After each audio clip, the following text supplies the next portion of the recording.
이따 자자 형들.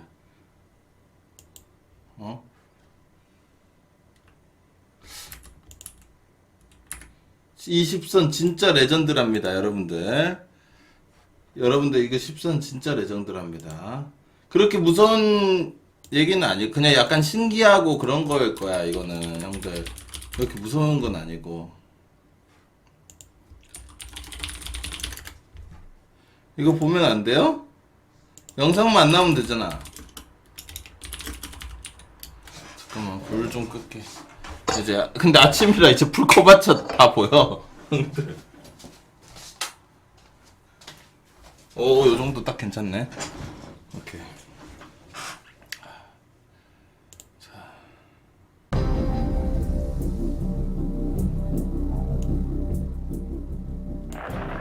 자, 갑니다. 자, 갑니다. 자, 미스터리 문경 십자가 죽음의 비밀. 2011년도 5월에 뭐야 이게 끝이야? 아니 이거 상세하게 설명을 해줘야지. 이런 식으로 있는 거야? 아이씨. 아 뭐야. 잠깐만. 형들 잠깐만. 아 야 이렇게 해놓으면 어떻게 상세하게 해줘야지. 졸라 어이가 없네.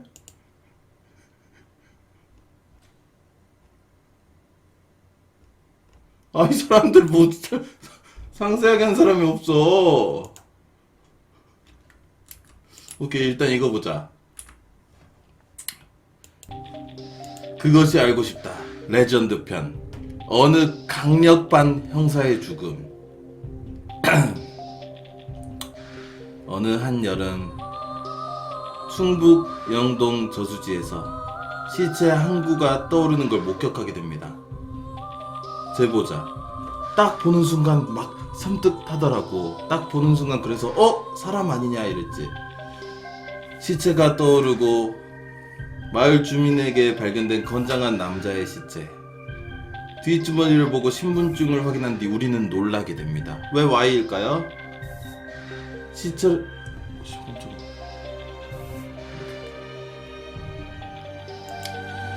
시체로 발견된 고인의 이름은 이용준, 27세 강남 강력반 형사였습니다.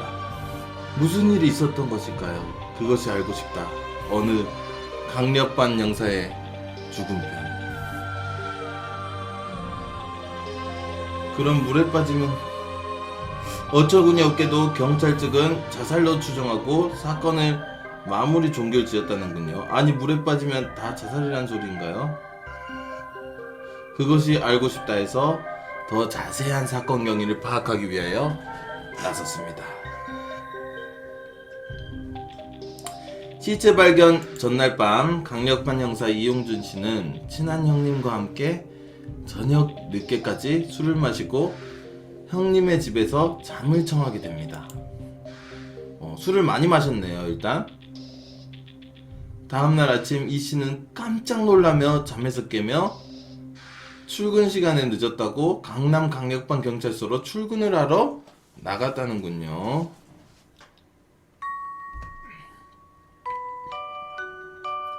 그런데 출근하러 간 줄 알았던 이 씨는 갑자기 차를 부산으로 향하게 됩니다.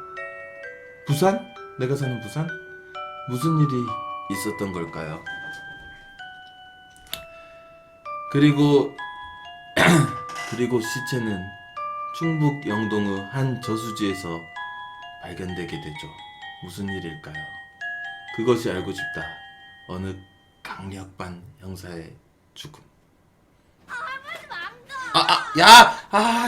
광고가 나오면 어떡해 여기서. 그리고 부산으로 내려가던 도중 고속도로에서 이 씨는 사고를 내게 되어 병원에 실려가게 됩니다. 고속도로에서 레일을 받고 차가 회전을 하며 심한 중상을 입었다는군요.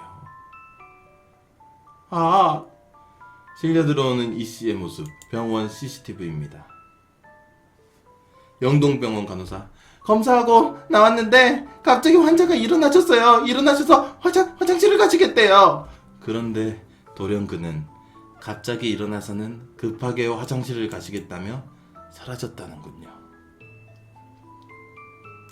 최초 발견자 민창직 딱 첫눈에 여기게 대단히 불어났다는 거야. 여기 이마가. 그 뒤로 시체로 발견. 무슨 일일까요? 너무 궁금합니다. 당시 현장에 출동한 고속도로 순찰대원. 저희가 가보면 일단 술 냄새가 나거나 하면 측정 감지를 해요. 그런데 술 냄새는 전혀 없었고 사고 당시 술 기운도 전혀 느껴지지 않는 멀쩡한 상태. 이윤성 교수. 문제는 뭐냐 하면 익사라는 것에도 자살이 있고 사고가 있고 타살이 있죠. 어떻게 무슨 일로 한 건장한 그것도 젊은 강력반 형사가 시체로 발견되었는지 더 자세히 알고 뭐야! 결국엔 추천하는 거였어? 더 자세히 알고 싶으시면 그것이 알고 싶다 레전드 편 추천합니다. 아니 시댕 이거 뭐야? 결과가 아니라 추천이었어?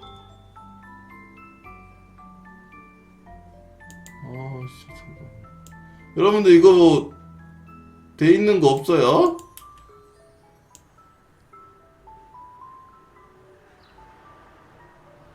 여러분들 이거 블로그 제대로 된 거 아시는 분 없으세요? 카페로 가보자.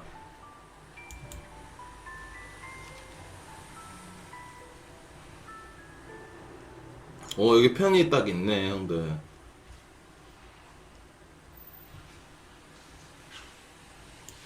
아니 그러니까 원래 이걸 하려고 했던 게 아니라 원래 이거는 하려고 했던 게 아니라 이거 갑자기 하고 싶어서 쓱 본 건데 혹시 이거 블로그 아시는 분 없나요 여러분들? 잠이 안 와서 급하게 하는 건데.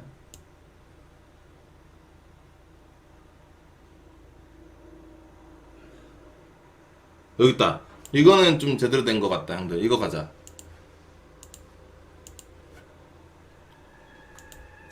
그것이 알고 싶다 레전드 편. 청산가리 막걸리 살인 사건. 끝나지 않은 진실 게임. 청산가리 막걸리 사건편을 보면서 너무 답답하고 우리나라 검찰이 왜 존재하는지, 의구심과 돈이 없고 지능이 부족하면 무죄를 입증하게 가능할까라는 생각이 드네요. 김미재 사건 당시 광주지검 순천지장 차장검사. 금년 7월 6일 순천시 황전면에서 발생한 청산가리 막걸리 살인사건을 수사해서 피고인 백모씨와 피고인 백모양 부녀를 존속 살해 등 혐의로 구속 기소하였습니다.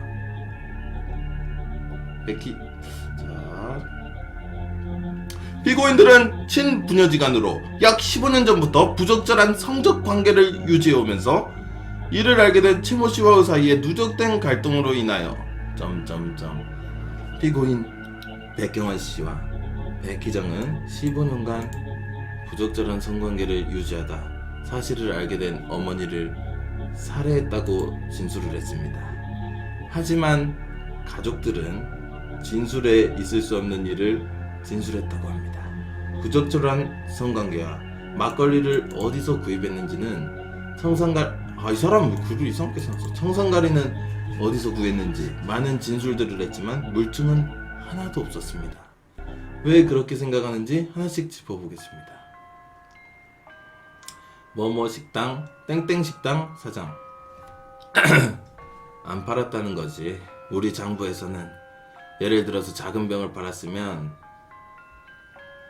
장날 막걸리를 샀다는 식당에서는 결코 판 적이 없다고 말을 합니다. 식당에서 900ml짜리 막걸리만 팔지 750ml짜리는 팔지도 않는다고 하네요. 3개월치 장부를 보면서 확인을 시켜주었지만 검찰은 강압적인 질문으로 식당 주인도 꼬리를 내려야 했습니다. 이 청산가리는 어디서 난 거예요? 역전의 이 땡땡. 5, 6년 전에 샀으면 누가 줄 거야 이걸? 누가 팔아? 그것을!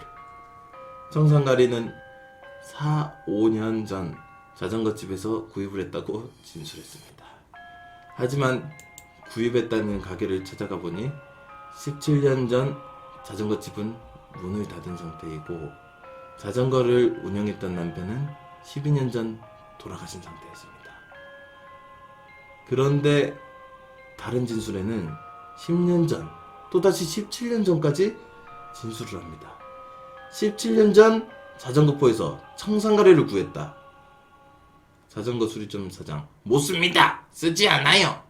청산가래는 쇠를 강하게 할 때 쓰는 거라 이런 데서는 쓸 일이 없어요. 우리 같은 일에서는. 필승. 한마디로 가장. 그럼 17년 전에는 자전거 집에서 청산가리를 사용했는지 알아보기 위해 조사를 해봤지만 청산가리는 쇠를 강하게 할 때 쓰는 경우는 있지만 자전거 집에서 청산가리를 사용할 일은 없다고 다들 얘기합니다. 저녁 8시 어두운 옥상에서 청산가리를 막걸리에 섰다. 딸은 집 옥상에서 막걸리에 청산가리를 저녁 8시경 섞었다고 진술을 했지만 이상한 점이 저녁 8시 전후에 딸은 폰뱅킹 확인을 무려 9차례나 했습니다. 그 이유는 채팅으로 부산에 사는 남자를 만나기로 했지만 차비가 없다고 하자 남성은 차비 2만원을 보냈습니다. 그러니까 2만원이 왔나 안 왔나 확인하려고 폰뱅킹 확인을 9차례나 했네요. 살인을 준비하는 긴장되는 상황에 채팅을 하고 폰뱅킹을 확인한다는 게 이해가 가지 않네요. 바닥에 조금 흘렸겠는데 깜깜하고 손전등 갖고 왔어? 네. 손전등 갖고? 손전등은 안 갖고 하고 그냥 있는 것만 그냥 라이터로 그냥 비추면서 또 이상한 점이 있습니다. 딸은 깜깜해서 라이터로 비춰가며 막걸리에 청산가리를 탔다고 했지만 그날 일몰 시각은 7시 48분으로 확인됐습니다. 딸이 막걸리에 청산가리를 탄 시간 주변은 아직 환했다는 이야기입니다. 동네 주민: 어려서부터 아이가 지능 발달이 좀 덜 됐어. 허상배 백희정의 중학교 시절 담임교사님 분입니다. 뭔가 많이 부족했어요. 얘가 그때 기억에 많이 부족했고 판단력이 정상적인 애들보다 떨어져요. 중학교 교육과정을 전혀 이해 못하죠. 지금 특수반 애들이 지금 하는 IQ 검사하면 82나 83 나오거든요. 그리고 검사 백 모양이 정신적으로 문제고 있다고 하는 부분은 전혀 동의할 수 없습니다. 딸의 진술이 왜 이렇게 앞뒤가 안 맞을까 조사를 해보니 백 모양은 정상적인 사람들보다 조금 지능이 부족했습니다. 특수반 아이들보다 조금 더 높은 IQ를 가지고 있고 판단력이 부족하다고 하네요. 하지만 검찰 측에서는 정신적으로 문제가 있다는 것을 인정할 수 없고 지능범일 가능성이 높다고 발표했습니다. 정말 어이가 없네요. 그렇지 않아도 마음도 고생하고 힘든 사람 갖다가 저렇게 지금 집어넣어서 물증은 하나 없지만 진술 하나로 딸은 징역 20년, 아버지는 무기징역을 선고받았습니다. 이렇게 진술들도 하나 맞지 않지만 지능이 조금 부족한 부분을 이용해 잘못된 진술을 통해 수사를 마무리하는 우리나라 검찰이 이해가 가지 않네요. 이만 포스팅을 마치겠습니다. 좀 애매하게 말하네.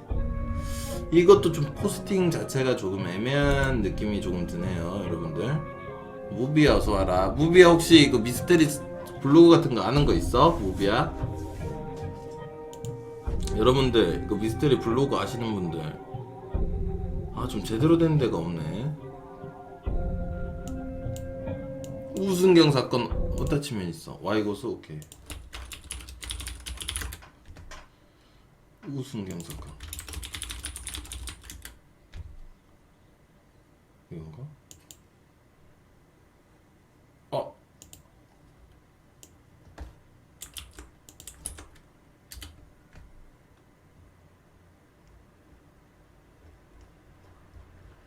그렇지 않았나? 없는데?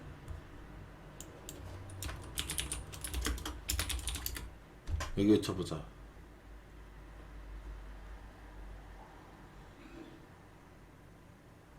여기다. 오케이, 일단 이거 하나 볼게요. 우순경 사건 볼게요.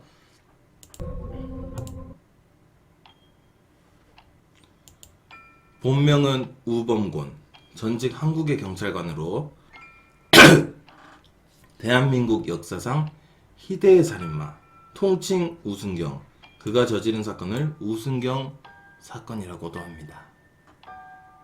생애 부산시 동구 초량동에서 경찰관의 4아들 중 셋째로 태어난 우범곤은 어린 시절은 별다른 말씀 없이 평범하게 보냈습니다.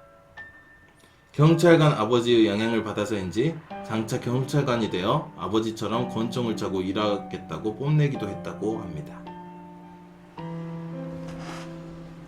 그러나 중학교 진학 후부터 내성적이던 성격이 두드러지고 학업에도 흥미를 잃어서 무단결석이 3년 동안 28인이나 되었으며 고교 시절에는 65명 졸업 당시 65명 중 63등으로 열등생이 되고 합니다. 고교 재학 시절에는 분을 이기지 못해 유리창을 깨고 그 파편으로 배를 긋는 등의 자해를 한 적도 있다고 합니다. 특히 고교 3학년 때 아버지가 진급을 앞두고 대장암으로 병사하면서 가세가 기울자 우범곤은 성격 자체가 삐뚤어지기 시작했습니다. 우범곤은 경찰관이 되어 초임지인 부산 남부경찰서 그래도 어떻게 경찰관이 됐네. 간만 이 파출소에서 근무할 때부터 피의자들을 함부로 다루거나 윽박지르는 등 포악한 성격을 드러냈다고 하며, 참고로 그 시절은 고문이 일상된 시절이라고 하네요. 당시 함께 근무한 파출소 순경에 따르면 평소 유순하다가도 술만 마시면 성격이 난폭해져 꼭 무슨 사고를 낼 사람 같았다고도 합니다. 서울시 맥일 경비단에서 근무 중 경상남도 의령의 궁유지소로 전출된 것도 성격이 거칠어 근무 부적격자의 판단을 받았던 탓이며, 전출된 후에도 술만 마시면 행패가 심해 미친 호랑이라는 별명이 붙을 정도였습니다. 그러니까 성격이 되게 술만 마시면 포악해지는 그런 스타일인 것 같네요. 사건의 발단. 궁유지서로 정근 온 뒤 2월부터 하숙을 하던 우범곤은 이웃집에 살던 전양과 사귀게 되었고 3월 초부터 전양의 집에서 동거 생활을 하기 시작합니다. 동거에 들어가기 전에 전양의 부모는 결혼한 뒤 함께 살라며 만류했지만 우범곤이 결혼 비용이 없다며 가을에 식을 올리기로 하고 당장 혼인신고부터 하겠다고 고집하여 가뜩이나 집안이 가난해 늘 열등 의식에 젖어있던 우범곤은 식도 올리기 전에 여자 집에 얹혀 살게 되면서 자신의 무능함에 심각한 컴플렉스를 갖게 되었다고 합니다. 1982년 4월 26일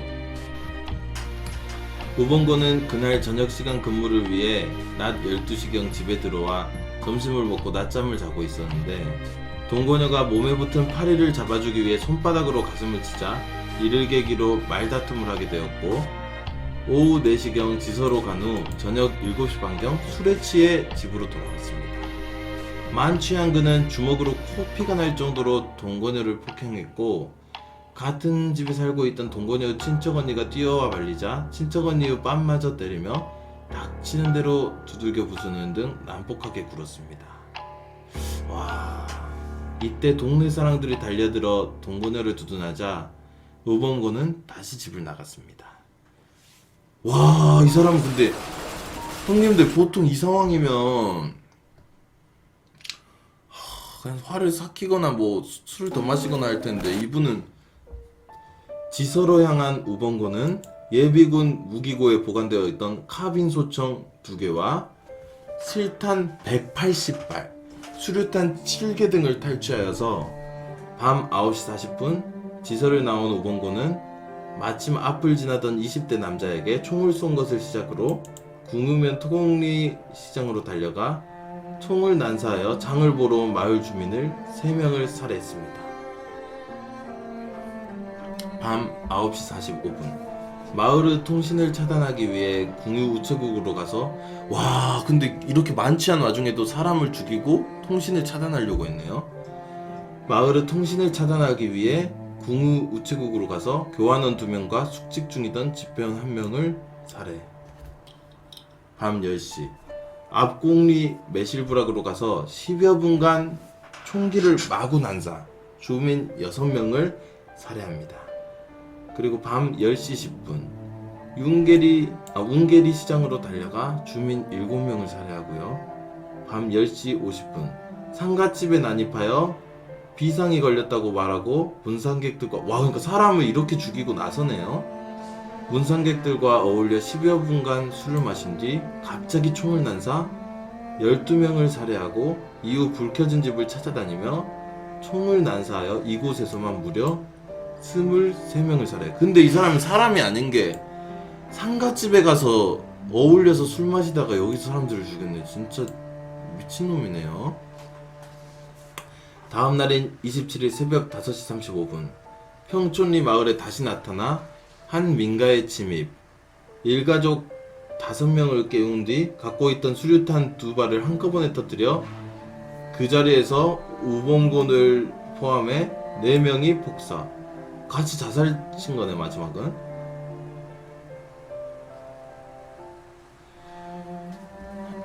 왁구 봉준 대장님 팬가 감사합니다. 사건이 나고 40분 뒤에 신고를 받은 경찰은 26일 밤 10시 넘어서부터 우범곤을 뒤쫓았으며 마을 주민들을 대피하도록 하는 한편 범인 우범곤은 발견 즉시 사살하라는 명령을 내렸으나 그 범행을 저지시키지도 못했고 인질을 데리고 자폭할 때까지 속수무책 상태였습니다. 게다가 이날은 마을이 반상회를 하느라 주민들이 곳곳에 모여 있었고 지서 경찰관 3명도 반상회에 참석하기 위해 모두 나가 있는 상태여서 우범건이 혼자 무기고에서 각종 무기를 꺼내가지고 근무지를 이탈하여 범행을 하기 용이한 상황이었고 당시 주민들은 이웃마을에서 들리는 총소리를 훈련하는 것으로 가볍게 여기고 있었으며 경찰 복장을 한 우범건을 전혀 의심하지 못하다가 미처 피하지도 못하고 꼼짝없이 살해당하고 말았습니다. 이처럼 의령군 일대 4개 마을을 거의 쓸다시피 살인을 저지르다 보니 조상대대로 친척 일가가 모여 사는 산골 마을의 특성상 상당수의 집안이 줄초상이 났으며 일가족이 사망하거나 혼자 겨우 목숨을 부지하고 나머지 가족은 변을 당하는 경우도 많았습니다. 우체국에서 숙직하다 참변을 당한 집배원의 경우에는 부인마저 집에서 우범곤에게 살해당하는 바람에 이 집의 3남매는 하루아침에 고아가 되는 비극이 생겼으며 가장 처음으로 살해당한 청년과 우체국에서 살해당한 교환원 아가씨는 미혼으로 사망한 것을 비통하게 여겨서 유가족들끼리 합의하에 영혼 결혼식을 올리는 안타까운 사연이 생기기도 하였습니다. 이 사건으로 이건 너무 아깝다. 너무 슬프다. 이 사건으로 주민 62명이 사망했고 부상자도 33명이 나왔습니다. 이 사건 이후 우범곤은 사법기관에 의해 기록된 최단시간 최다살상의 살인마로 기네스북에 올라가 있었습니다. 허나 이는 2011년 7월 22일 노르웨이에서 일어난 노르웨이 연쇄 테러 사건으로 최소 87명이 사망하면서 기록이 깨졌습니다. 당시 이 사건 진압이 미흡했다는 이유로 전두환 정부에 대한 내각 사퇴 압력이 있었으며 이 사건으로 노태우가 내무부 장관에 오를 기회를 잡기도 했습니다. 아무튼 이 당시에 경찰 쪽 높으신 분들은 대부분 사퇴해버렸고 내무부 장관이던 서정화도 칼경질됩니다. 범행이 일어났던 의령지방에는 아직도 4월 26일, 27일쯤에 제사 지내는 집이 많다고 합니다. 혐한들이 한국인 얘기할 때 자주 언급되는 인간으로 어찌 한국보다 일본에서 더 유명한데 왜냐하면 우범군이 이 사건을 저지르기 전까지 일본에서 치야마 살인사건이라는 유명한 살인사건이 있었는데 이걸 우범군이 능가했기 때문에 그렇게 언급되는 것 같네요. 차길진 법사는 어떻게 맨정신인 사람이 파리 한 마리 때문에 사람을 수십 명이나 죽일 수 있느냐며 이것은 의령에서 죽은 빨치산 56명의 원원 때문이라는 신비한 TV 서프라이즈급의 주장을 했습니다. 당연히 과학적 증거 따윈 없으니 그냥 흥미로운 소리로만 흘려 들읍시다. 참고로 1999년작 한국 영화 얼굴이 우승경 사건을 모티브로 만들어졌습니다. 하지만 실제 사건과는 별로 연관성이 없으며 경찰이 막판에 총기 난사하는 것만 같습니다. 네, 여기가 끝이네요. 여기 사건 사고 많네. 일본 얘기 한번 들어볼까 형들? 일본 얘기 한번 들어볼게요. 이거 들으면서 주무실 분들은 주무세요. 조용조용히 나긋나긋하게 얘기하겠습니다. 추천 한 번씩 부탁드리고요. 자, 1989년 미야자키 츠토무 사건입니다.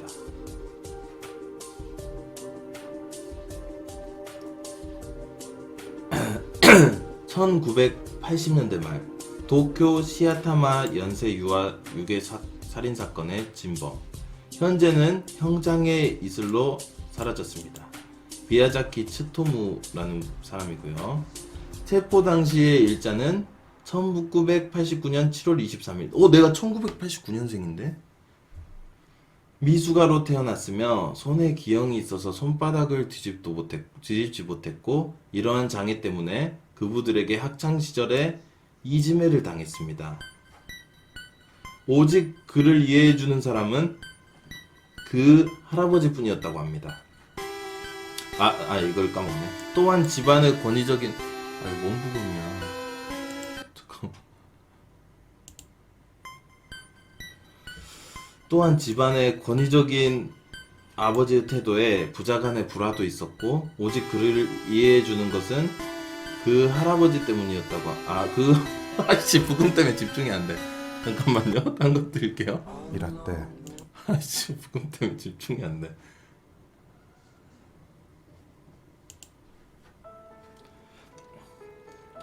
대학교 시절 좋아하던 동급생에게 고백하였으나 손의 장애 때문에 차이고 말았고.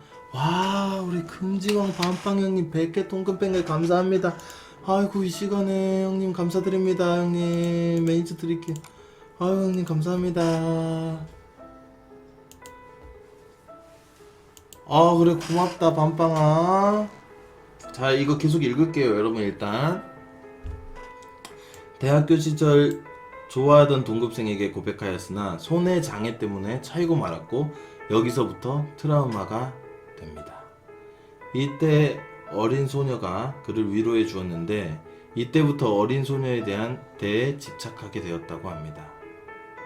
이렇게 손의 장애로 인한 이지매, 그에 따른 사회 부적응은 실로 엄청난 결과를 초래하는 결과까지 이르게 됩니다. 사건의 발발. 1988년 8월 22일 미야자키는 사이타마현 이루마시에서 4살의 소녀 콘노 마리를 납치하여 살해. 이때 그는 사후경직으로 굳어진 사체에 외설 행위를 하였고 이를 비디오로 찍었습니다. 그러니까 시체에다가 그걸 했다는 거예요. 이러한 행위를 한 까닭에 대해 처음 간이감정 문진 기록에서 그는 히데의 명대사 아무래도 2차원보다는 3차원이 좋았다고 대답합니다. 그러나 1차 감정에서는 기억이 안 난다고 대답하였고 최후 피고인 질문에서는 갑자기 어린 시절이 그리워졌다며 오락가락. 그는 사체의 손발을 잘라 벽장 안에 보관하고 나머지 부분은 도쿄도 이츠카이치초의 숲에 버립니다. 와, 완전 희대의 또라이네요. 1988년 10월 3일 사이타마현 한노우시에서 7살 소학교 1학년 소녀 요시자와 마사미를 납치, 살해하였고 이번에는 곧바로 외설행위를 시도. 그런데 그 증언에 따르면 소녀는 아직 숨이 끊어지지 않았는지 발을 움찔움찔하였다고 합니다. 동기에 대한 공술 조사에선 뭐라 표현하기 힘들 정도의 스릴이 있었다고 진술했다가 1차 감정에서는 역시 기억이 안 난다고 번복했고요. 1988년 12월 19일 사이타마현 가와코에시에서 4살 소녀 남바 에리카를 납치하였고 소녀는 실금, 그러니까 소녀가 도망갔다는 건가? 초조해졌는지 그는 남바를 실금이 뭐지? 초조해졌는지 그는 남바를 살해하고 근처 숲에다 사체를 유기. 소변을 지린 거예요? 실금이? 무서워서? 초조해졌는지 그는 남바를 살해하고 근처 숲에다 사체를 유기. 사체는 12월 15일에 나체의 상태로 발견됩니다. 12월 20일에는 죽은 남바의 부모 집에 엽서가 도착하는데 엽서에는 에리카, 추위, 기침, 목, 휴식, 죽음 등 소녀의 살해 당시의 정황을 연상시키는 단어들이 잡지에서 잘라낸 활자로 적혀 있었습니다. 부모가 사체라도 찾아 다행이라도 말한 걸 TV에서 본 그는 다른 소녀들의 사체라도 찾아 다른 소녀들의 사체도 부모에게 보내려고 꾸몄으나 요시자와 마사미의 사체는 회수하지 못하였습니다. 1989년 2월 6일 콘노 마리의 집에 골판지 상자가 배달됐는데 안에는 콘노 마리의 것으로 보이는 유골과 치아, 문서가 발견됐고요. 문서에는 마리의 뼈, 불태움, 감정, 증명이라고 쓰여 있었습니다. 이 뼈 조각과 치아는 산에 버렸던 콘노 마리의 시신을 회수한 다음 화장하고 남은 것. 2월 화장하고 남은 거를 그렇게 한 거라고? 미친놈이네요 진짜. 2월 10일에는 이다마 유코라는 가명으로 아사히신문 도쿄 본사에 아이를 유산해 그로 인한 스트레스로 범행을 저질렀다는 내용의 범행 성명을 보냅니다. 그는 이러한 가짜 범행 성명을 11일 콘노마리의 집에 3월 11일 요시자와 마사미의 집에 보내 수사에 혼란을 주도하려고 시도했고요. 1989년 6월 6일 도쿄도 고토구에서 5세의 소녀 노모토 아야코를 납치 및 살해. 이때 그는 소녀의 손가락을 잘라 장에 찍어 구워 미친놈이다. 이때 그는 소녀의 손가락을 잘라 장에 찍어 구워 먹고 소녀의 피를 비닐 주머니에 담아 마셨으니 이쯤이면 이미 인간의 도리를 벗어났다고 판단됩니다. 11일 무참히 난도질당한 노모토 아야코 사체가 공동 묘지에서 발견됐습니다.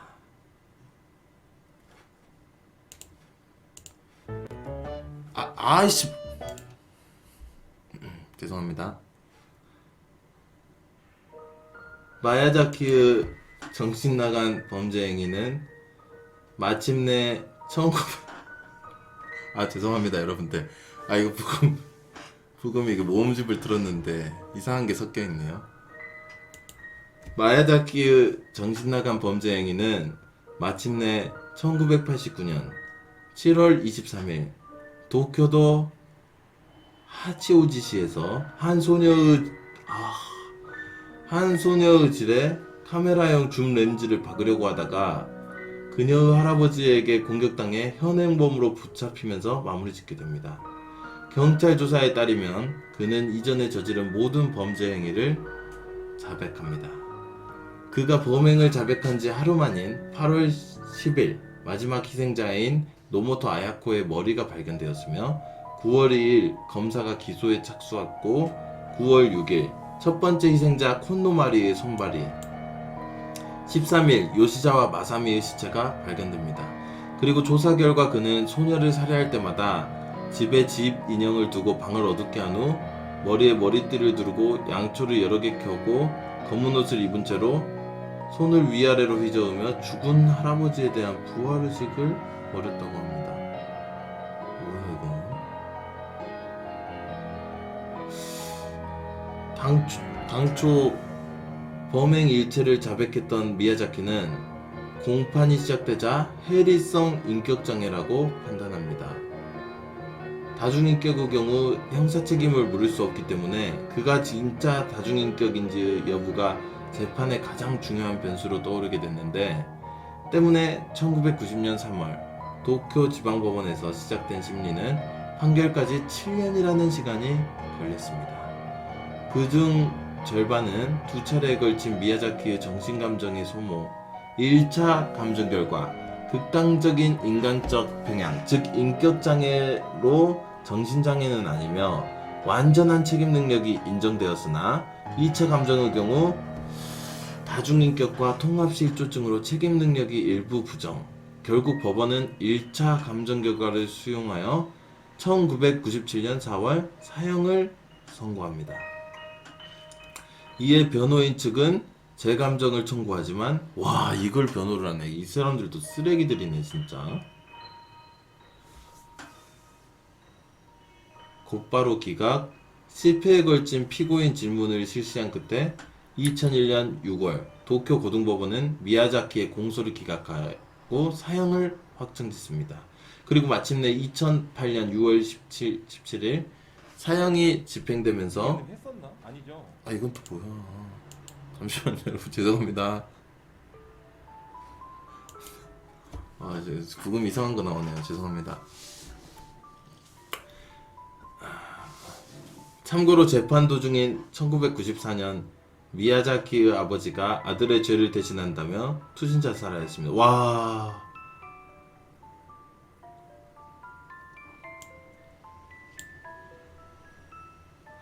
아버지가 자산하셨네. 그러나 미야자키는 이 소식을 듣고는 아버지가 그렇게 되어 속이 시원합니다 라고 대답하였습니다. 또한 재판 도중 내내 깨지 않는 꿈속에서 했던 느낌, 주인간이 나왔다며 헛소리를 나불거렸고, 자신이 발언하지 않을 때는 그림을 그리는 등 재판에 관심이 없었고, 최고 재판소에선 아예 출정조차 안 하는 비협조적인 짓거리로 악명을 샀습니다. 그 이전에도 일본에서는 유아를 대상으로 한 성범죄, 살인사건은 존재하고 있었지만, 이 녀석이 부각된 가장 큰 이유는 바로 언론에 자신을 잡아보라는 도전장을 보냈고, 피해자의 부모에게 딸의 신체 일부를 보내는 미친 짓을 했기 때문. 결국 일본 경찰은 미야자키 츠토무 사건에 이례적으로 프로파일링 수사기법까지 동원하는 공을 보였습니다. 프로파일링이 일본에서 최초로 쓰인 사건이라고 하네요. 특이점으로 수감생활 중 잡지 창편집부와 주고받은 서신을 묶어 다음 2권의 저서를 냈습니다. 와, 책을 냈어?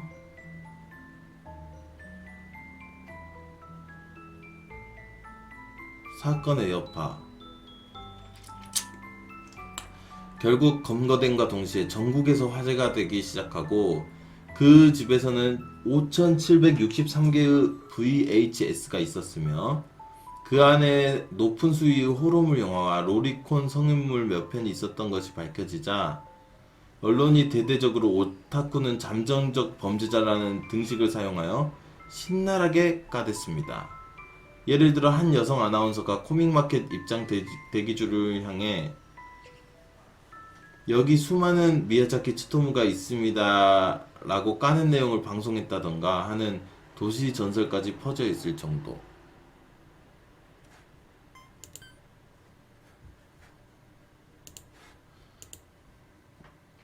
이 과정에서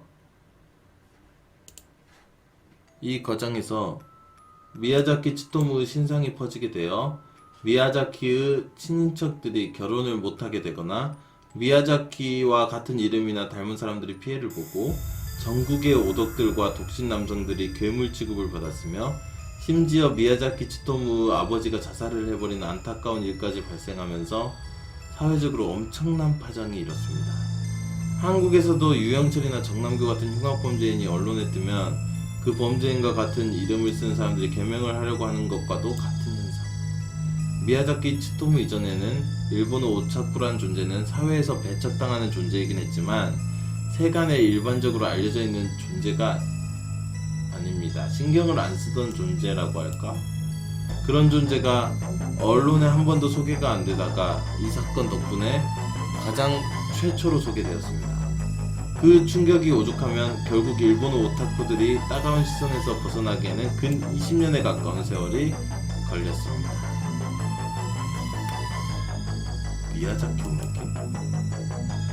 하지만 실은 이건 모두 다 언론의 설레발이 부른 비극이며 당시 기자의 커밍아웃에 따르면 미야자키 치토무는 단순히 오타쿠였을 뿐으로 5천여 편의 비디오 중 문제가 될 만한 건 40편 정도로 전체의 1%도 안 되었다고 합니다. 대부분은 미야자키 하야오의 애니메이션이나 도카벤 같은 장편 야구 애니메이션의 TV 녹화 비디오였다고 하고 정신감정 결과로도 그가 수집한 작품들이 미야자키의 정신에 큰 영향을 주지는 않은 것으로 밝혀졌습니다.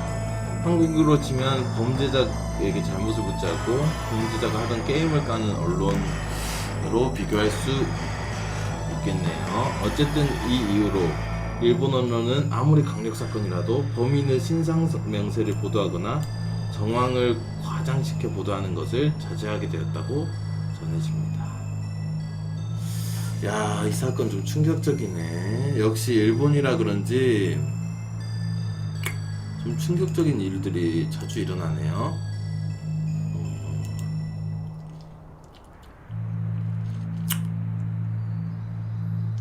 다른 거 하나 볼까? 한국 거 볼까, 형들? 뭐 볼까?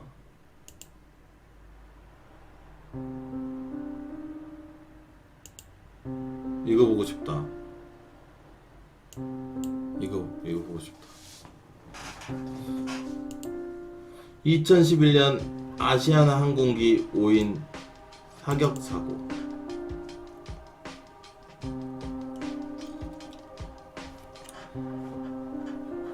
(2011년 6월 17일) 오전 4시에 승객 110명 등 119명을 태운 중국 청두발 아시아나 항공 여객기 오즈 324를 상대로 인천 교동도 해병대 대공 감시초소 초병 2명이 경고사격을 한 오발 사고. 이때 경고사격을 할 때는 K2 자동소총을 사용하였으며 2발의 공포탄과 97발의 실탄을 발사하였습니다.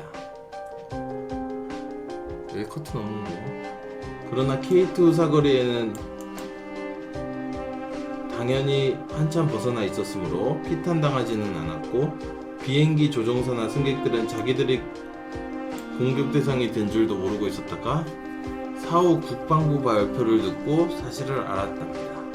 천안함 침몰 사태와 연평도 해안 포격 사태로 인해 인천 해안의 긴장감이 높아진 것이 이번 사건의 원인으로 지적되고 있습니다.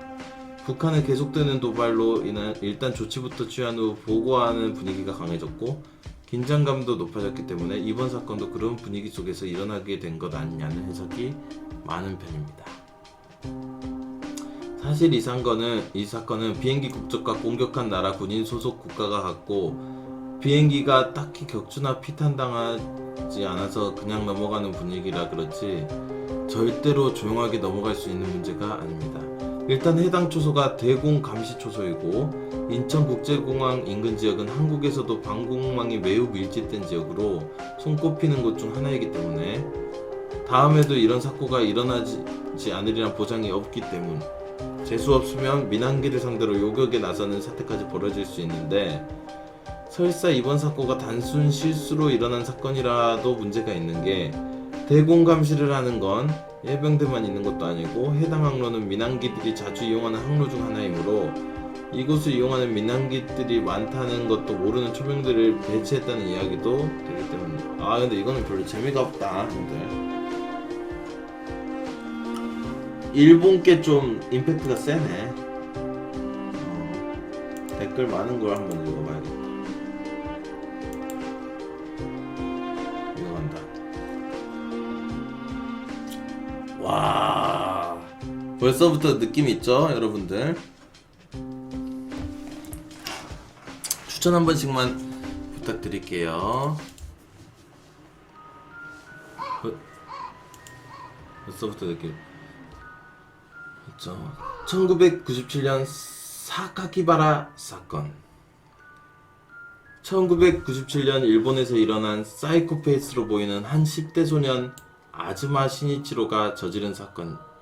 공식 명칭은 고베 아동 연속 살인 사건이지만, 잠깐만, 이 부분 너무 무서운데? 딴 거 듣기 형들.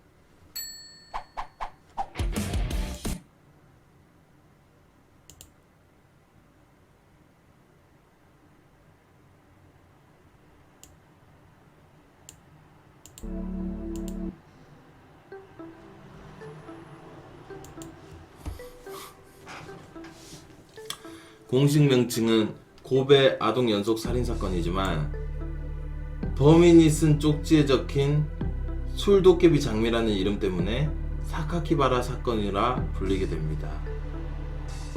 1997년 5월 27일 고베시 수마구 도모가오카 중학교 정문 바로 앞에서 검은 비닐봉지 속에 그 당시 초등학교 6학년생이었던 하세준의 절단된 머리가 발견되었습니다. 피해자는 물론 피해자의 가족들은 주변에 전혀 원한을 살 만한 이유가 없었습니다. 그리고 피해자의 입안에 한 통의 쪽지가 발견되었다. 쪽지의 내용은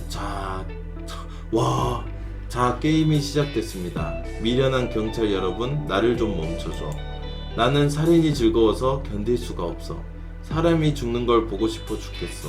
더러운 채소 같은 인간들에게 죽음의 제재를, 단연간에 걸친 원한의 유혈의 재판을, 스쿨 맞나? 어쩌고저쩌고 킬러, 뭐뭐뭐. 이거 한자를 못 읽겠네요.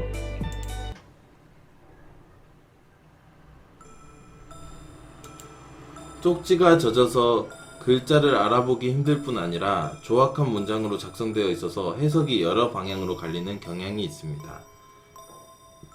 띠디디디디는 현재 사키카바라 세이토라고 불리고 있지만 그 당시에는 범인의 이름인가 필명인가 어떻게 읽는 것인가도 불분명하였습니다. 스쿨킬러도 일부러 이렇게 적은 것인지 스펠링을 몰라서 적은 것인지 논란.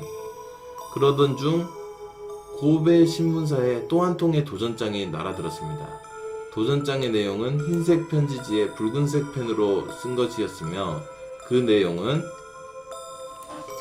전에 내가 밖에서 우연히 TV를 보았는데 아나운서가 내 이름을 잘못 읽어서 술 귀신 장미라고 말하는 것을 들었다.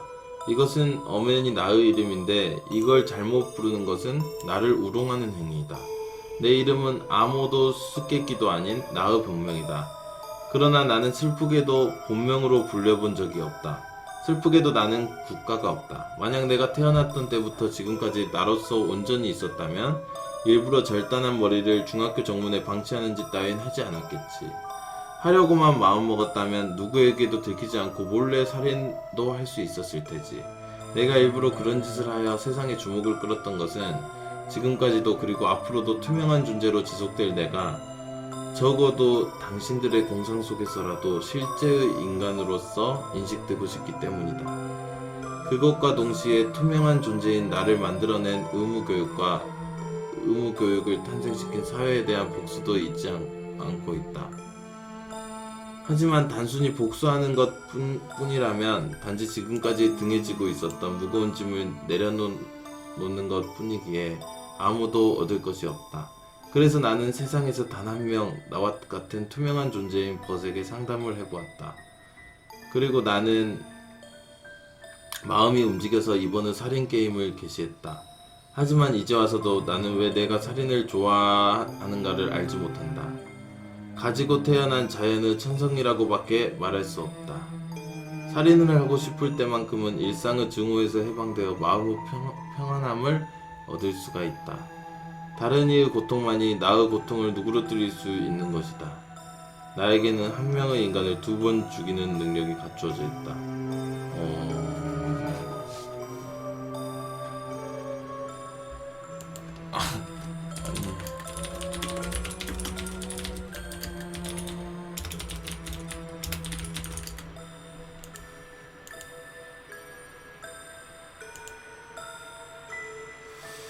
라는 자기 푸념과 설명이 섞인 내용이 대담하게도 신문사로 보낸 편지에 실려 있습니다. 그리고 친절하게도 입안에 있던 성명서가 비에 젖어 알아보기 힘들다며 다시 한 통 보내주었습니다.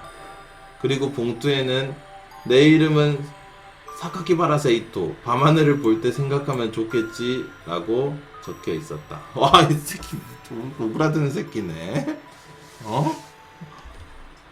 첫 번째 사건, 하세준의 살인사건이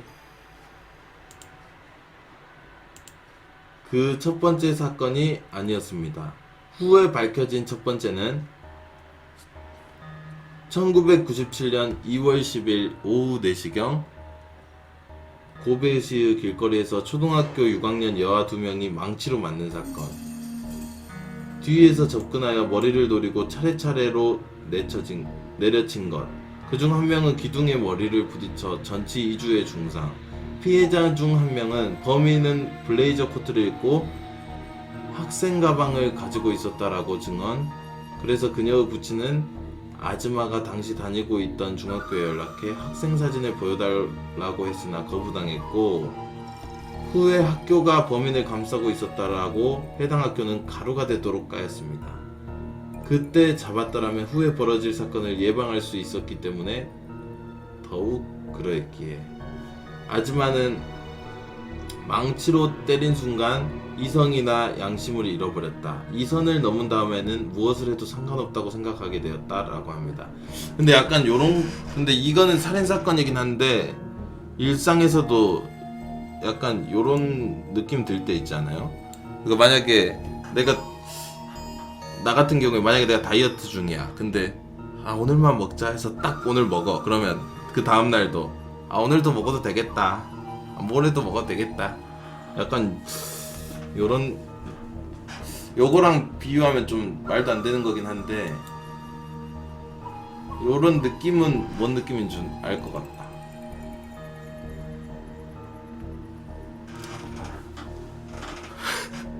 두 번째 사건, 1997년 3월 16일 오후 0시 25분 0시 25분? 고베시 스마구 류가다이에서 길거리를 걷고 있던 초등학교 4학년 야마시타 아야카의 머리를 해머로 내리칩니다. 피해자는 뇌자상으로 일주일 후에 사망. 아즈마는 아야카 양의 머리를 내려친 후 이동하여 10분 후 초등학교 3학년 여자아이의 복부를 나이프로 찔러서 전치 2주의 상처를 입혔습니다. 아즈마는 사람의 죽음에 대해 이해하기 위하여 한번 사람을 죽여야만 되겠다고 생각하여 그 1단계로서 인간을 죽이기 쉬운 급소를 찾기 위한 실험을 하기로 하였다. 내가 다치지 않기 위하여 반격할 수 없는 인간을 대상으로 하였다. 피해자에게는 어떤 원한 및 감정도 없다 라고 하였습니다. 세 번째 사건, 5월 24일 오후 적당한 사람을 찾던 중 하세준을 발견. 준이라면 자신보다 나이가 어리고 작기 때문에 쉽게 죽일 수 있으리라 판단.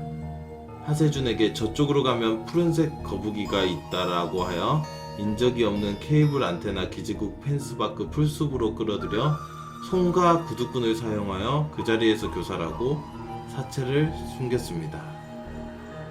5월 25일 아즈마는 전날의 살해 현장을 찾아와 영혼의 의식의 일환으로 나이프로 피해자의 얼굴에 길게 상처를 내었고 그 후 준 사체의 목 부분을 쇠톱으로 절단.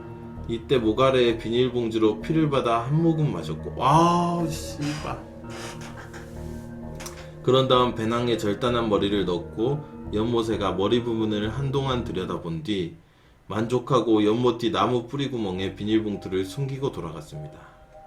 절단한 머리를 한동안 들여다보며 성적 쾌감을 느꼈다고 합니다. 5월 26일 오후 연못새가 전날에 숨겨둔 비닐봉지를 꺼내어 다시 머리를 5분 정도 관찰. 그 다음 연못에 범행에 사용한 쇠톱을 버리고 집에 머리를 가지고 돌아가 물로 씻었고 돌아가는 중 경찰관에게 검문을 받았지만 이름과 주소를 정확하게 대답하는 등 수상한 행동은 하지 않았다고 합니다. 누가 뭐라 했어? 누가 뭔 드립 쳤다고? 새끼 미친 새끼네. 나가 이 새끼야. 무서운 새끼야.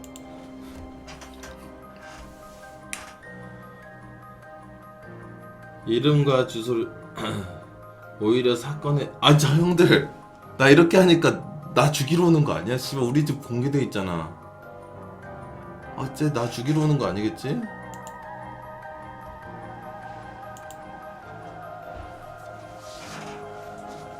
씨발 일단 블랙은 풀어놔야겠다. 블랙 돼 있으면 나 푸슉푸슉 걸어올 수도 있으니까. 잠시만요 여러분. 저 친구 풀게요. 좀 무섭네 생각해보니까. 저 친구 풀게요. 나 푸죽푸죽 당할 수도 있어. 우리 집 다 공개돼 있어서 나 큰일 날 수도 있어.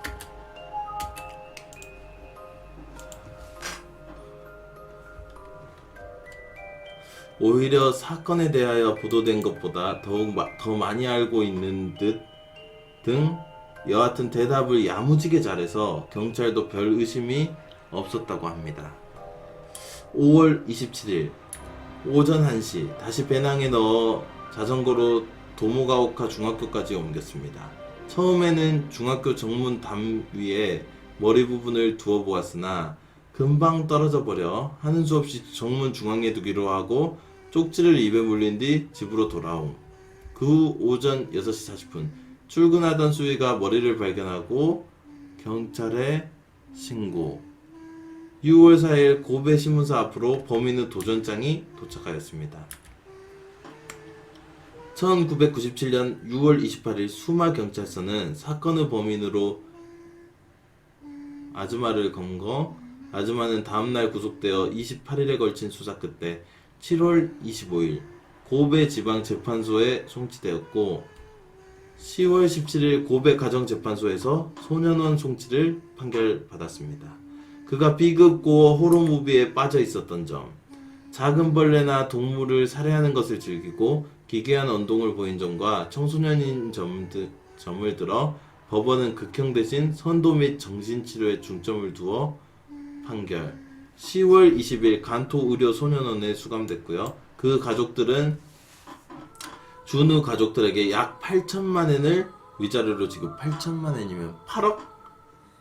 8억이 좀 넘는 돈? 2011년 치료가 순조롭다고 판단되어 토구 중등 소년원으로 이감되었으나 2002년 고베 재판소는 그에게 더욱 면밀한 교육이 필요하다며 수용 연장을 결정. 2004년 가태현되어 사회 복귀 과정이 시작되었으며 2005년 1월 1일 퇴원 허가를 받아 8년간의 수감 생활을 끝냅니다. 야, 이렇게 해도 8년 살다 나왔어? 죽여야 되지 않나? 저는 개인적으로 여러분들 사형제도가 다시 부활해야 된다고 생각해요. 그 대신 진짜 수사를 철저히 해서 진짜 그게 확실히 잘못인가를 밝혀야 돼. 억울하게는 절대 사람이 죽으면 안 되고 철저히 밝혀야 되는데 이 정도 사이코들은 무조건 죽여야 돼요, 여러분들. 그렇지 않습니까? 그는 2005년 5월 24일 변호사를 통해 피해자 가족에게 헌화하겠다고 하나 거절당합니다. 2007년에는 자신에게 살해당한 소녀 아야카의 부모에게 사지 편지를 보냈으나 피해자 가족은 반성하는 모습이 보이지 않는다며 배상에 관해서도 의문을 제기합니다. 현재 아즈마와 가족들은 이름을 바꾸고 일본 모처에서 새로운 삶을 살고 있다고 합니다. 아즈마의 사진이 유출되었기 때문에 성장한 그를 봤다라는 증언이 심심찮게 나오고 있는 모양. 이 사건을 두고 여러가지 음모론이 존재합니다. 먼저 고베 신문사로 보내진 장문의 편지를 과연 14살의 소년인 아즈마가 썼다기엔 큰 무리가 있다고 보인다는 점. 또한 준의 머리가 처음 발견되었던 5월 27일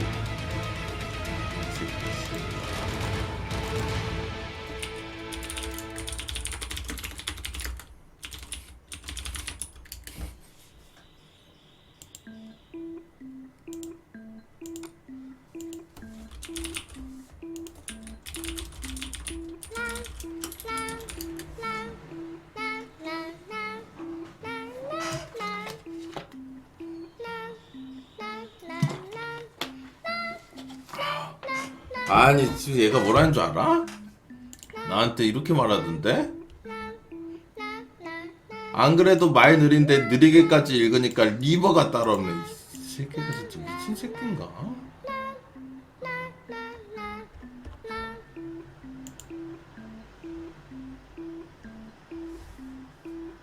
그랬다 한 번만 봐준다.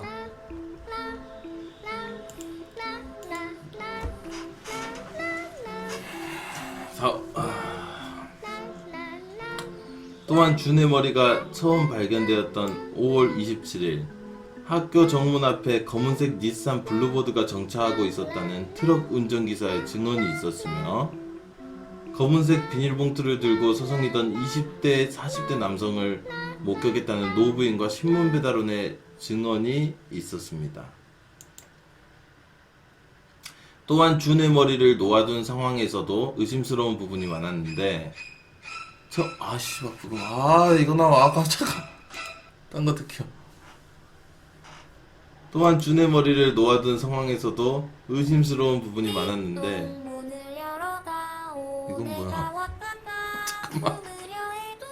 여러분 죄송합니다. 부금이 이상한 게 나오네요.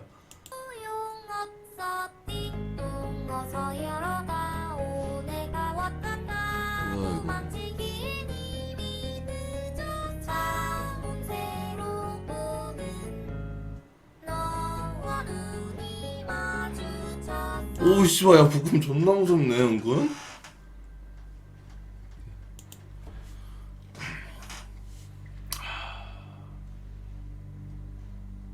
또한 준의 머리를 놓아둔 상황에서도 의심스러운 부분이 많았는데 처음 경찰에 신고한 중학교 수위에 의하면 머리는 학교 정문 중앙에 놓여 있었습니다. 그러나 1시간 전 머리를 목격한 노부인의 증언에 따르면 학교명이 쓰여진 금속 플레이트 아래에 놓여 있었으며 6시 30분경 목격한 신문배달부는 머리가 플레이트와 반대로 정문으로 향하고 좌측에 놓여 있었다고 증언. 아즈마는 머리를 맨 처음 학교 담위에 올려놓았다가 상태가 안정적이지 못해 교문 앞에 놓았다고 진술. 하지만 담의 높이는 2m로 160cm인 소년인 아즈마가 무게 4kg인 머리를 올려놓는다는 건 신빙성이 없어 보입니다. 그리고 이 사건은 아무런 물증도 범행 증인도 없이 오로지 아즈마의 자백만으로 범행이 인정, 흉기의 종류와 칼날의 길이에 대해 자백과 실제가 달랐으며 또한 사체에서 나타난 분홍색 시반이 나타났는데 이는 주로 독살이나 가스 중독 혹은 사체가 추운 곳에 있었을 때 나타나는 현상입니다. 하지만 주는 질식사이므로 독살 가스 중독으로 분홍색 시반이 나타날 수 없으므로 사체가 추운 곳에 있었다는 소리. 하지만 범행은 5월달에 일어났으므로 사체를 냉동시켰다는 소리인데 아즈마가 냉동시설을 이용할 수 없었으므로 자기 집 냉동고에 보관했다는 소리가 된다. 오씨 깜짝. 된다는데 또한 자백에 따르면 준과 심한 격투 끝에 살해했다고 했으나 준의 사체 어디에도 격투 흔적은 없었습니다. 또한 아즈마는 자신의 집안에서 사체를 절단했다고 했지만 집안에 루미놀 반응이 나타나지 않았습니다. 부검 결과 범인은 왼손잡이로 추정되나 아즈마는 오른손잡이. 협박장의 필적도 아즈마와는 일치하지 않는 것으로 나타났습니다. 하지만 이 모든 것은 모두 싸그리 무시. 또한 범인의 도전장에 뒷장이 있다는 음모론. 여담으로 일본 내에서 이 사건에 대해 피고인이 미성년자라는 이유로 낮은 형량이 선고되자 많은 비판이 크게 일었습니다. 그리고 사형수로 신 일본 문학상 수상자인 나가야미 노리오가 이 사건 직후 사형에 처해졌는데 이러한 비판을 무마하기 위해서라는 의견이 많습니다. 자, 이렇게 끝났네요. 근데 결국 이 소년이 자기 증언으로 일단 이렇게 되긴 했는데 확실하다기보다는 의심이 좀 많이 된다. 이런 의견이 많네요. 아줌마가 범인이 아닐 수도 있다는 의견이. 댓글 흥미롭네요. 다 이상한 댓글이 많다. 피해자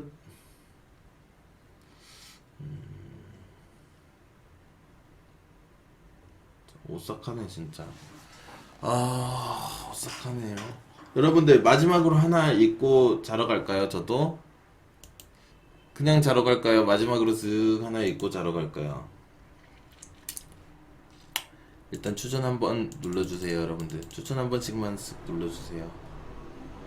하나만 더 읽자 일단. 근데 은근히 새벽에 들으니까 무섭고 좀 그렇다. 맞죠? 근데 일본이 존나 센 게 많네. 일본이 존나 센 게 많네요. 근데 이번에는 한국 걸로 한번 가자. 일본 하나 갔으니까 한국 거 하나 갈게요. 2001년 산골소녀 영자 사건 댓글이 많이 달렸거든요. 이걸로 갑니다.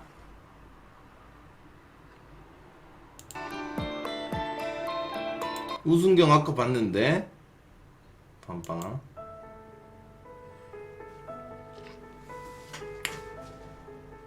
뭐야? 이건 짧네. 보자. 뭔데? 2001년 2월 한국에서 발생한 살인사건.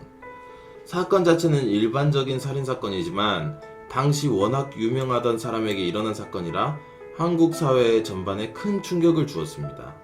1982년도생인 영자는 전기도 들어오지 않는 오지에서 아버지와 단둘이 문명의 혜택을 전혀 받지 못한 채 화장과 약초캐기만으로 살아가던 산골 소녀였습니다.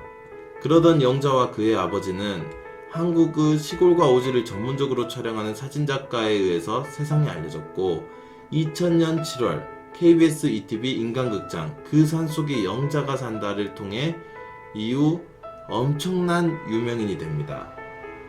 이후 학교조차 나오지 못한 그녀를 위해 수많은 후원이 이루어졌으며 영자는 한 후원자의 도움으로 서울로 상경하여 초등과정 검정고시 준비를 할 수 있게 되었습니다. 그리고 이 유명세를 통해 이동통신회사인 LG텔레콤의 CF까지 짓게 됩니다. 이 모든 과정은 TV 프로그램 인간극장을 통해 시청자들에게 전달되었으며 이후 인간극장의 인기는 최고점에 이르게 되었습니다. 그렇게 훈훈하게 이 에피소드는 끝나는 듯 했습니다. 하지만 하지만 무슨 일이 일어났던 걸까?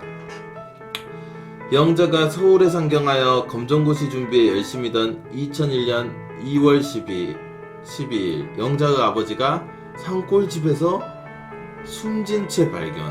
당시 시신은 왼쪽 쇄골에 깊은 상처가 나 있었으며 콧등에 피가 흐르고 있었습니다. 이러한 증거에도 불구하고 처음 경찰은 초동 수사에서 영자의 아버지가 지병으로 죽은 것으로 결론 내렸다가 정말이지 뒤지도록 까인 후 타살로 결론 내리고 수사를 실시하였으며 결국 2001년 3월 13일 50대의 남자 양모 씨를 용의자로 구속합니다. 양모 씨는 영자와 그 아버지가 살던 집이 산속 깊숙한 곳에 자리 잡고 있어 범행이 용이하다는 점을 파악한 후 CF 출연료와 후원금을 노리고 2001년 2월 9일 영자의 아버지를 살해했다는 사실을 진술하였습니다. 하지만 정작 아버지는 돈 한 푼이 없었다고 합니다. 안타깝네요. 이 사건에 전 국민이 경악했던 것도 잠시 엎친 데 덮친 격으로 영자의 후원회장이 소녀의 출연료와 인세를 횡령하여 구속되는 사건이 벌어졌던 것. 영자는 서울로 올라오는 후견인에게 돈을 모두 뺏기며 정신적 육체적인 학체를 당했던 것. 작 같은 새끼들이네요. 이 두 사건 이후 영자는 세상이 너무 무서워요라는 말을 마지막으로 속세를 떠나 산사로 귀의하여 비구니가 됩니다. 이후 한동안 한국 상업주의에 대한 엄청난 비판이 가해졌습니다. 산골에서 오순도순 잘 살고 있는 두 부녀를 도시로 억지로 끌어내어 결국 비극의 수렁으로 몰아넣은 건 이 부녀를 오직 돈으로 여긴 광고주와 인간극장 제작진들의 잘못이라는 주장이 널리 퍼진 것 때문에 사건에 대한 충격과 이 비판을 견디지 못한 당시 인간극장 PD가 결국 당 프로그램에서 나왔다는 루머가 있습니다. 인터넷상에서는 각종 찌질이들이 떡밥을 물고 국계론과 한국인 비하, 자학 등 그냥 아주 난리였습니다. 물론 진심 어린 애도를 표하는 이들도 많았습니다. 이와 비슷한 케이스로 영화 지브로에 출연한 할머니의 경우도 있었는데 할머니가 유명세를 타면서 심지어는 할머니가 돈을 많이 벌었다는 루머 때문에 이상한 사람이 집 근처에 어슬렁거리게 되자 결국 할머니의 자식들이 서울로 모셔가게 되었답니다. 2011년 현재 영자는 도회 스님이란 법명으로 고향 강원도 삼척 한 암자에서 수행 중이고 관련 기사 한때 한 여학생이 공중파에 출연한 후 유명세를 얻으면서 악플과 괴소문에 시달리다 자살한 사건이 있었는데 이를 제2의 영자 사건이라며 기자들이 카메라를 들고 저 암자에 개돌한 적이 있었다고 합니다. 이때 반장 스님이 도회 스님은 만나는 것을 원치 않습니다. 지금 너무나 밝고 건강하게 잘 지내고 있는 것은 사실이지만 아버지의 죽음에 대해서는 여전히 아파합니다. 도회 스님은 출가 전 상황에 대해서 알고 있는 스님들도 몇 안 되니 그냥 돌아가 주시면 고맙겠습니다 라는 말을 하면서 쫓아냈다고 점점점 하네요. 마음이 아픈 얘기네요. 이거는 미스테리보다 마음이 아픈 얘기네요. 아이고 마음이 아프다. 행복하게 살아야 되는데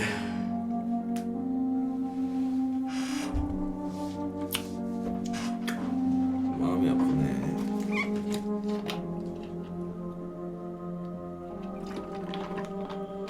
근데 뭐든 일반화는 하면 안 돼. 뭐든 일반화는 하면 안 돼. 맞죠, 여러분들? 잘못된 사람들도 있는데 좋은 사람들도 많아요. 일반화는 시키면 안 됩니다, 여러분들. 근데 좀 무섭네요. 맥힘이 자야 되는데. 맥힘이 이제 자야 되는데 좀 무섭네.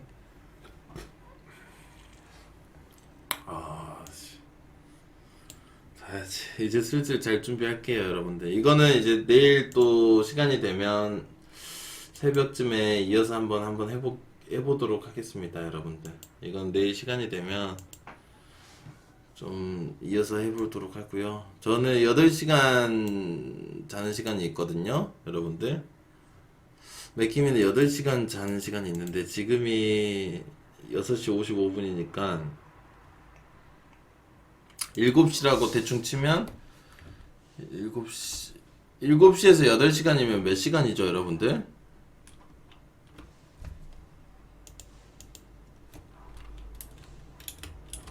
3시?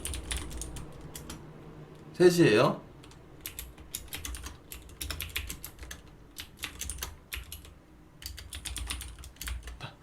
당직 서주실 분 계신가요? 맥키미방 당직 서주실 분 없으면 팬클럽 채팅으로 바꾸고 잡니다, 여러분들. 당직 없으면 팬클럽 채팅으로 바꾸고 됩니다.